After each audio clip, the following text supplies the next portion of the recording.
el debate se instaló indudablemente y nos vamos rumbo a Mar del Plata y allí estamos en contacto con Francisco Barberis Bosch, que está con nosotros esta mañana. ¿Cómo te va, Francisco? Muy buenos días.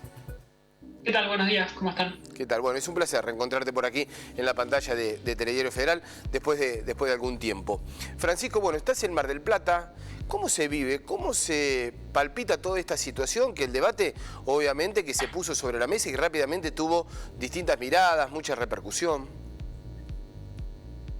Bueno, sí, la verdad es que hubo una reacción muy rápida, como decías, y muy fuerte de los sectores ambientalistas, sobre todo sí, de ONGs ambientalistas, donde para mí mucho tuvo que ver con esta reacción rápida, algunas fotos que circularon de gente empetrolada en la playa, cuestiones que en mi visión son más bien desinformación, digamos.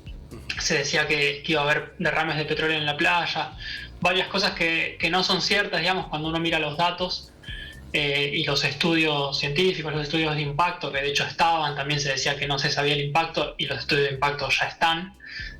Además de que estamos en una etapa exploratoria, no es que se va a explotar petróleo necesariamente, sino que recién se está explorando a ver si hay en cantidad suficiente, si es viable la explotación y demás. Pero me parece que desde Greenpeace y otras organizaciones se tocó una fibra sensible que es la playa, digamos, que hace la identidad marplatense, que obviamente nadie quiere petróleo en la playa, yo tampoco, pero las plataformas, como vimos, van a estar entre 300 y 400 kilómetros de la costa.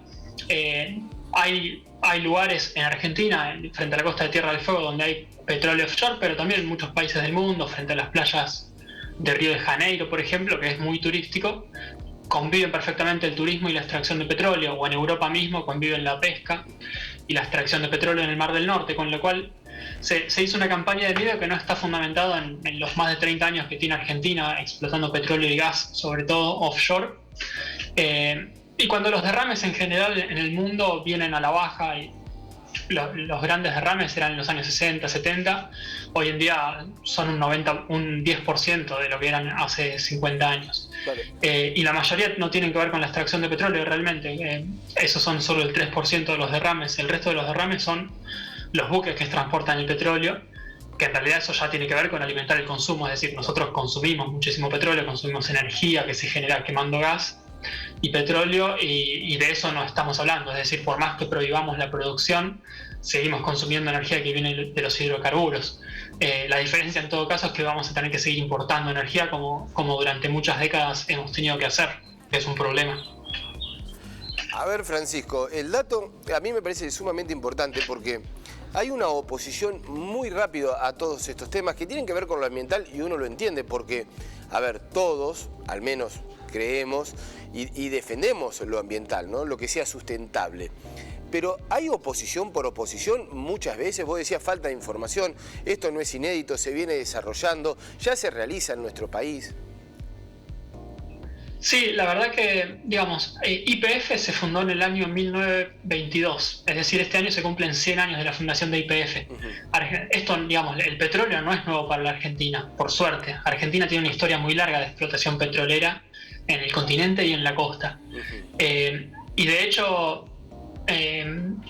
recién en el gobierno de Frondizi, en el año 58, se logró el autoabastecimiento energético por primera vez en la historia argentina, y se perdió algunos años después con otro gobierno, cuando cambiaron las políticas, digamos, y se volvieron para atrás las políticas de ese momento desarrollistas que implicaron inversiones en la industria petrolera bastante grandes.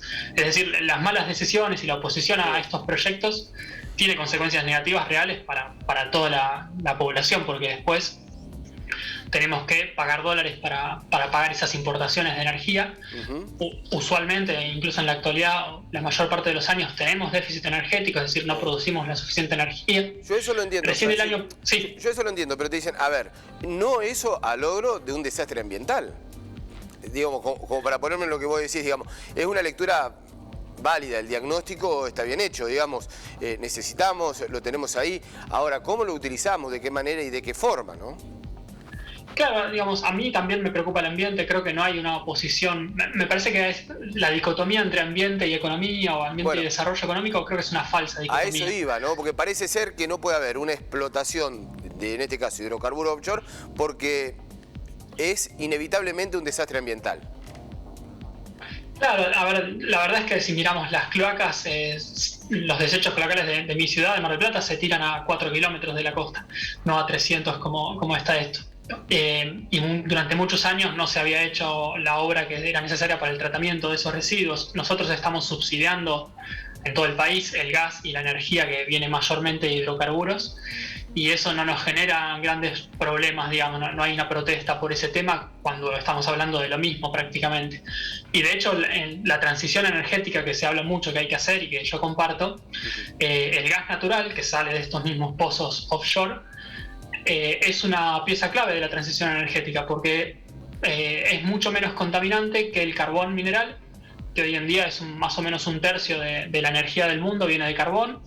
Y de hecho el 80% del consumo de energía de todo el mundo viene de hidrocarburos, petróleo, gas y carbón. Y el gas es la más limpia de esas energías, por eso en Europa el otro día se declaró como energía verde por lo menos hasta 2045, porque el solo hecho de reemplazar carbón por gas ya baja las emisiones de carbono, es decir, es mucho menos contaminante para generar la misma energía. Con lo cual esto, inclusive desde la gente que estudia estos temas, el gas y el petróleo son una parte importante de la transición energética y durante algunas décadas van a ser muy importantes. Y de hecho, cuando se llega a las emisiones cero que tanto se quiere llegar, sí, no va a ser porque no haya emisiones de dióxido de carbono o porque no se utilicen hidrocarburos. Va a ser porque, además de emitirse, se va a absorber dióxido de carbono. Se va a convertir, de distintas maneras. Por ejemplo, si se reforesta un bosque, se está absorbiendo dióxido de carbono. Sí, sí. Y la idea es llegar a absorber más de lo que emitimos. Se va a reconvertir. No emita nada porque es imposible, digamos, toda la producción requiere energía. La vida nuestra requiere energía. Cada movilidad, digamos, estamos generando esa situación y bueno, la idea es esa reconversión del medio ambiente. Francisco, ¿cómo está? Te saco un poco de la parte analítica y te lo pregunto como allí un habitante de Mar del Plata, digamos. ¿Se ha metido el debate en la ciudadanía o todavía no? ¿Hay expectativa para escuchar las dos voces? ¿Es muy fuerte la campaña de las costas empetroladas? ¿La gente ha tomado partido, todavía no lo hace? ¿Es indiferente?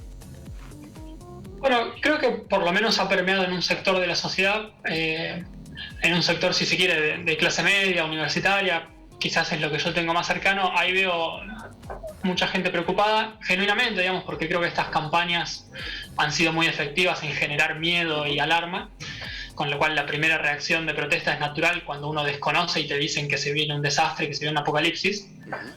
Yo no sé si es una cosa generalizada de toda la sociedad, me atrevo a pensar que no, digamos, hubo gente en la marcha, algunos dicen 1000 personas, no sé si más o menos, pero somos una ciudad de 700.000 habitantes, digamos, somos una ciudad importante, donde incluso hay mucho desempleo. Mar del Plata siempre está entre las 3 ciudades con más desempleo del país, lamentablemente, y esto creo que podría generar un movimiento económico muy importante, digo, podría ayudar a bajar el desempleo, a bajar la pobreza en esta ciudad, con lo cual yo no creo que haya una oposición mayoritaria de toda la sociedad marplatense, me da la impresión, digamos.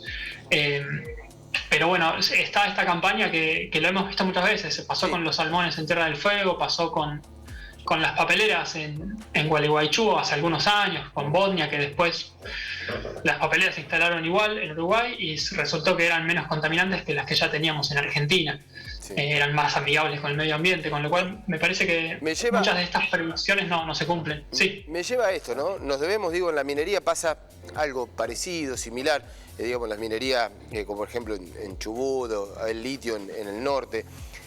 Nos debemos un debate, ¿no?, mucho más profundo como sociedad, digamos, porque parece ser que cualquier explotación es un desastre ambiental rápidamente, digo, y no hay un debate serio en donde se puedan exponer las partes. Sí, efectivamente, me parece que falta... Hay un poco de pensamiento mágico, me parece, con todos estos temas. Es decir, de pensar que las cosas se pueden solucionar de un día para el otro y sin inversiones, sin costos, sin complicaciones, digamos. Y el tema es mucho más complejo, digamos. Las mismas organizaciones que hoy se oponen al petróleo en Mar del Plata y que nos dicen que hay que hacer la transición energética, se oponen a la minería en Chubut y en otros lugares, y la transición energética requiere minería, requiere las baterías de litio para todos los aparatos electrónicos que utilizamos, cobre para todo el tendido eléctrico que incluso hay que ampliar para que no tengamos corte de luz como estamos teniendo, toda la energía eólica, la energía solar requieren muchos componentes que muchos vienen de la minería, pero también se oponen a la minería en todas esas provincias, con lo cual es una posición que a mi juicio es inconsistente, porque cuando uno complejiza, nada es tan fácil. Estas inversiones incluso requieren muchos años y muchos miles de millones de dólares que hoy no tenemos y que podemos conseguir con proyectos como estos, por ejemplo. Francisco, muchísimas gracias, muy amable como siempre. Ya vamos a estar, porque de economía hay mucho para hablar. Tu especialidad también es allí la economía, y nuestro país siempre está envuelto en distintos temas económicos como para estar charlando. Ha sido un placer tenerte por aquí por Telediario Federal y que tengas un gran 2022. Igualmente, muchas gracias. Hasta luego.